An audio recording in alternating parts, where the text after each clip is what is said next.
ఈరోజు అరకు వ్యాలీ పరిస్థితి చూస్తే ఎక్కడ పైన డ్రైనేజ్ లేని పరిస్థితి ఉంది, మంచినీళ్ళు లేని పరిస్థితి ఉంది.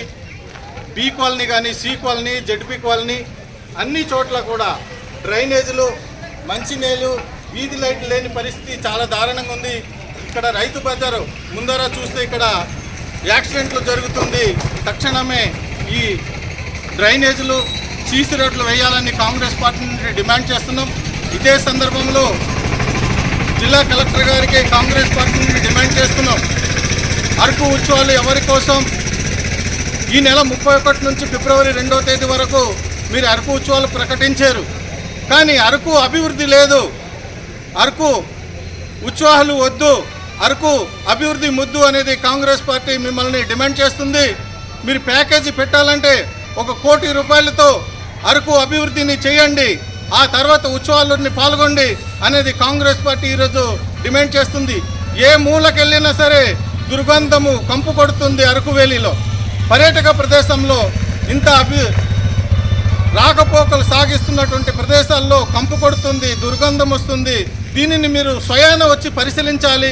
ఆ తర్వాత మీరు అరకు ఉత్సవాలు, పండగలు జరపాలనేది కాంగ్రెస్ పార్టీ డిమాండ్ చేస్తుంది. ఇదే సందర్భంలో మీరు గిరిజనులకు తప్పుదోవ పట్టిస్తున్నారు. ఇక్కడ అక్రమ కట్టడాలు కానీ, 1/70 చట్టం కానీ, జియో నంబర్ 3 కానీ ఏది కూడా గిరిజన హక్కుల చట్టాలు మీరు అమలు చేయట్లేదు. దీన్ని మీరు తప్పుదోవ పట్టించడం చాలా దుర్మార్గం అనేది కాంగ్రెస్ పార్టీ నుండి మేము ఖండిస్తున్నాం. ఐటీడీఏ ఉంది, 64 శాఖలు ఉంది.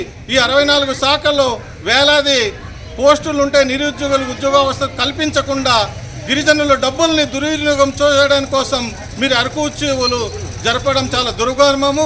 అది రద్దు చేసి అరకు వ్యాలీలో ఉన్నటువంటి డ్రైనేజ్లు, వీధిలో డ్రైనేజ్లు, సీసీ రోడ్లు తక్షణమే కల్పించాలనేది ఈరోజు జిల్లా కలెక్టర్ గారికి, ఐటీడీఏ పిఓ గారికి కాంగ్రెస్ పార్టీ నుండి డిమాండ్ చేస్తున్నాం. అరకు ఉత్సవాలు వద్దు, అరకు ఉత్సవాలు జరపవద్దు, అరకు ఉత్సవాలు జరపవద్దు, అరకు అభివృద్ధి చేయాలి, సీసీ రోడ్ సౌకర్యం కల్పించాలి, డ్రైనేజ్ సౌకర్యం కల్పించాలి, డ్రైనేజ్ సౌకర్యం కల్పించాలి, సీసీ రోడ్ సౌకర్యం కల్పించాలి, సీసీ రోడ్ సౌకర్యం కల్పించాలి.